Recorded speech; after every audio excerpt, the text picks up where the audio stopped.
Well, here we are with the next Lent talk and the River Thoughts talk. And last time we left it with Peter asking the profound question, what is a wilderness? So I thought I'd look it up in the dictionary. And so here's some quotes from the dictionary, well, the online dictionaries. The first one says, it's uncultivated, uninhabited and inhospitable region, or maybe a neglected or abandoned area, sometimes to do with a garden that's become a wilderness of weeds and bushes. Maybe more about that in a moment. And then another one says it's defined as a region or tract of land that's not been disturbed or developed by humans. So when we're out of the picture, it can be pretty wild. And then I looked up, well, what does the Bible say about wilderness? And it says it's a place of danger, testing, and trusting God's care. And later in Lent, we're going to do a bit on testing and trust, so we'll hold fire on that one. And then I went to another one, sufficient size, naturalness, and outstanding opportunity for either solitude or primitive and unconfined recreation, whatever that might mean. But I wanted to share that one because solitude is very often, almost exclusively, something to do with wilderness. And the final one talks about how we need to, in the wilderness, sometimes when it's really difficult, still be thankful for the lives we have and how we might enter into a closer relationship with God as we do that. So that's a whole series of dictionary definitions. And I wondered, before I went on to just something else I wanted to use as an answer to Peter's question, I thought I'd bring him back into this. He's going to flick the camera around as I speak now and just make some profound comments as usual. Peter.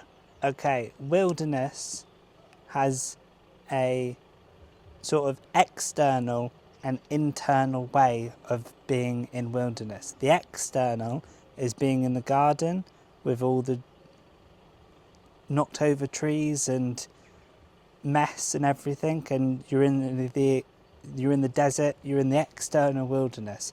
But I think what some of these stories from the Bible, they have an external and an internal wilderness, and the internal reflects the scenery. So Moses and his people are in the wilderness, but in themselves personally, they're also in the wilderness.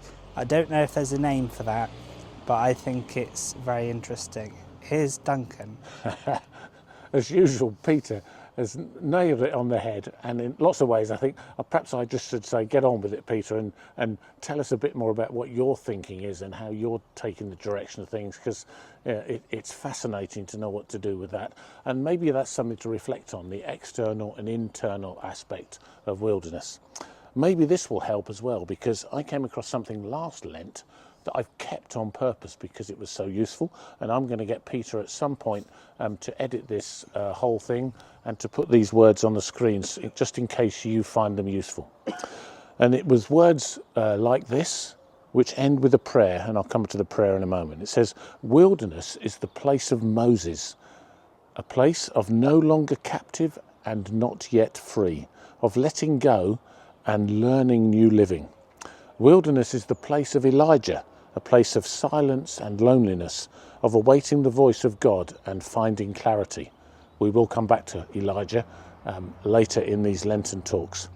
Wilderness is the place of John, a place of repenting, of taking first steps on the paths of peace, and our world desperately needs peace.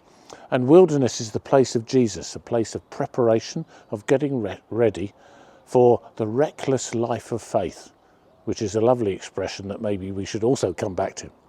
And the whole thing ended with this prayer, which Peter will also put on the screen. We thank you, God, for the wilderness. Wilderness is our place as we wait for the land of promise. Teach us the ways of new living. Lead us to where we hear your word most clearly. Renew us and clear out the wastelands of our lives. Prepare us for life in the awareness of Christ's coming, when the desert will sing and the wilderness will blossom as the rose. That's a prayer by Francis Brennan, and I want to encourage you, as you see those words on the screen, to take note of them and use it as a prayer this Lent. So that's it for today, but Peter might well come back with some things next time.